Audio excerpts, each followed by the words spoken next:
Le Conseil des ministres s'est réuni ce mercredi 28 mai 2025 sous la présidence de M. Patrice Talon, président de la République. Les décisions ci-après ont sanctionné la séance. Au chapitre des mesures normatives, en point 1, transmission à l'Assemblée nationale du document de programmation budgétaire et économique pluriannuel 2026-2028. Ce document, conçu pour servir de support au débat d'orientation budgétaire, intervient dans un contexte économique national marqué cette année par une reprise vigoureuse de la croissance avec un taux estimé à 7,5% en 2024, soutenu par une amélioration de la productivité agricole, l'essor industriel, la relance du commerce et l'inflation maîtrisée à 1,2%. Ces performances économiques remarquables sont réalisées dans un environnement sous-régional et international incertain, d'où la nécessité de maintenir une trajectoire budgétaire soutenable et de renforcer la planification à moyen terme. Le ministre de l'Économie et des Finances, en relation avec le ministre de la Justice et de la Législation, prendra les dispositions en vue de l'organisation du dit débat avec la représentation nationale. En point 2, création de la Société béninoise d'infrastructures maritimes et fluvio-lagunaires et approbation de ses statuts. Cette société aura pour mission d'élaborer et de mettre en œuvre les stratégies à long terme de protection de la côte béninoise.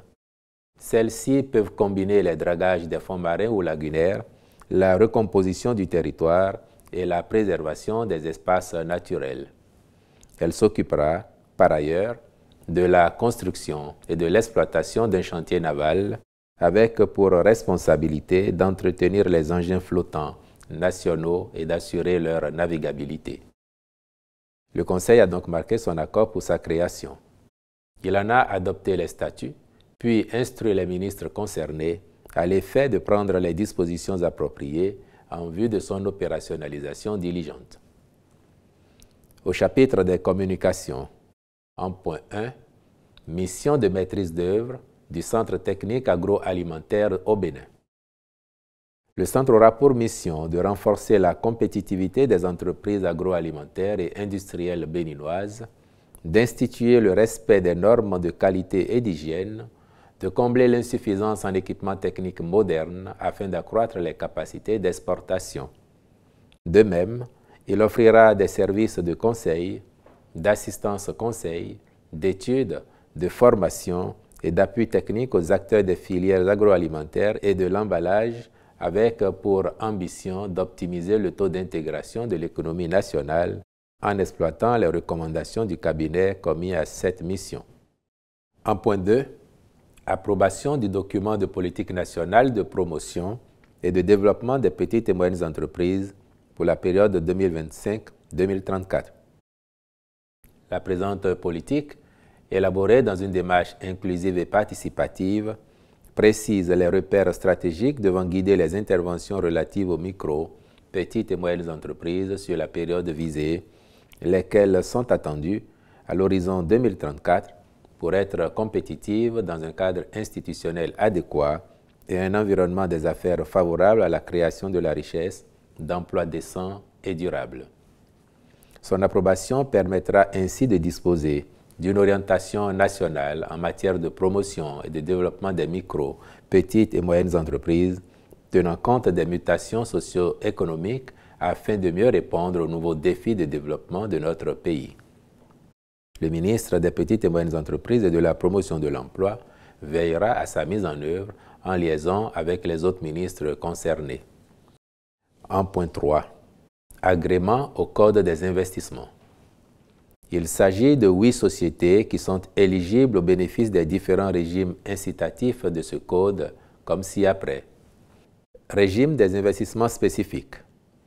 Grand Moulin du Bénin SA, pour son projet d'augmentation de capacité de production de farine de blé, de son unité de production dans la commune de Cotonou. Move Africa Bénin SA, en vue de l'extension du réseau de couverture en 3G, 4G et 5G sur le territoire national.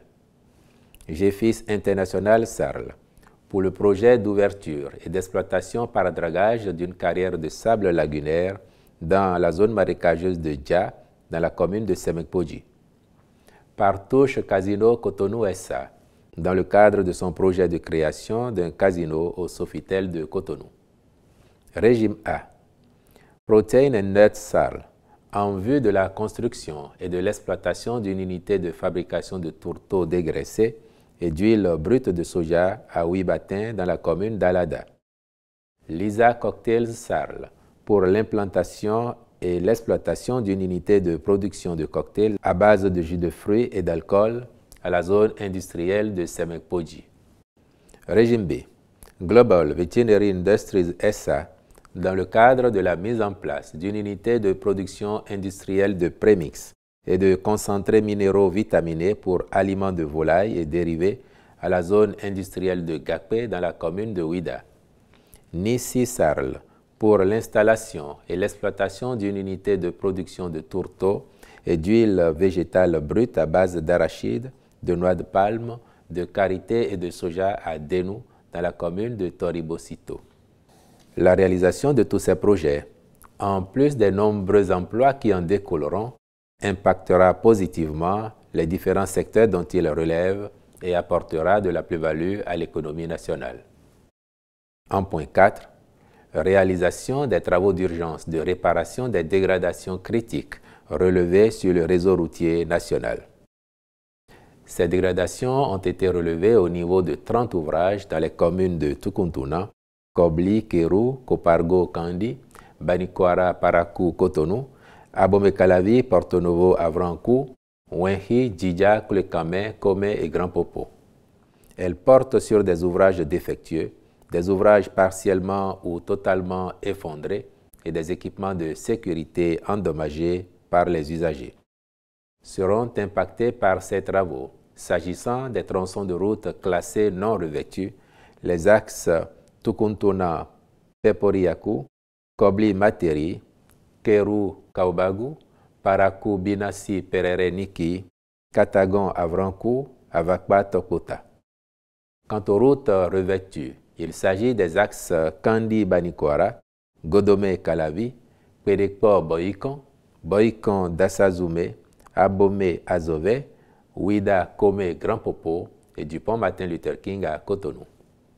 Enfin, les tronçons de pistes rurales, Fowa Singre Anandana et Kome Kwablé seront traités dans le cadre des présents travaux.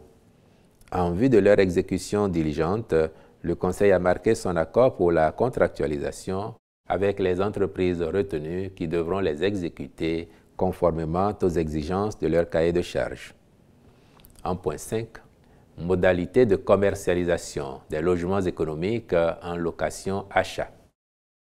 Le Conseil a procédé à une actualisation des modalités concernées dans le souci de faciliter l'accès du plus grand nombre de nos concitoyens à ces logements. Les ajustements effectués portent sur l'extension de la location-achat des logements économiques à la diaspora béninoise et aux personnes admises à la retraite. La durée de remboursement des logements économiques qui est portée à 20 ans au lieu d'une durée précédemment fixée à 17 ans. Le taux d'actualisation appliqué pour le calcul des mensualités qui est abaissé à 4,5% au lieu de 6,5%. Ces nouvelles modalités s'appliqueront à l'ensemble du programme, y compris à l'offre de logement de la Caisse nationale de sécurité sociale, dans un souci d'harmonisation et de cohérence au service de l'intérêt général. Il est à signaler que les prix de cession des logements économiques en achat au comptant restent inchangés et conformes à la décision du Conseil des ministres du 25 septembre 2024. De même, restent inchangées les modalités d'acquisition des logements sociaux de type D, notamment, dédiés uniquement aux agents de l'État éligibles et cédés par voie de location-achat pour des mensualités de 97 000 francs CFA sur une durée de 25 ans. En point 6, Mesures pour la réfection des toitures de salles de classe décoiffées dans 135 collèges d'enseignement général sur l'étendue du territoire national. Le point de la situation fait ressortir des salles de classe décoiffées, aux toitures écharpantes endommagées par les orages ou les vents violents, mais aussi des dégradations d'autres natures par endroits. Cependant, tous les CEG répertoriés pour bénéficier exclusivement des réfections de toiture sont au nombre de 135 répartis dans 53 communes et 11 départements. Dans le but de favoriser la poursuite des activités pédagogiques dans de bonnes conditions, l'Agence pour la construction des infrastructures du secteur de l'éducation a été saisie aux fins de diligences à accomplir. Le Conseil a marqué son accord pour la contractualisation avec diverses entreprises en vue de leur réalisation dans les délais prescrits. Au chapitre des rencontres et manifestations internationales, il a été autorisé la participation du Bénin à la 47e session du Comité du patrimoine mondial à Paris, en France, du 6 au 16 juillet 2025, puis celle des ministères en charge du développement et de la coordination de l'action gouvernementale, puis du travail et de la fonction publique, aux réunions statutaires et autres rencontres à l'extérieur de leur secteur au titre de l'année 2025. Au chapitre des mesures individuelles, les nominations ci-après ont été prononcées. À la Cour suprême, sur proposition du président, conseiller, Messieurs Cosmo Aoyo, Eric Dewedi, avocat général, M. Kokou Agbezunke Huyovi. À la Cour des comptes, sur proposition de la présidente et après avis du Conseil supérieur des comptes, président de la Chambre du contrôle des comptes des entreprises publiques, M. Komlan Latifou Franck Djigla.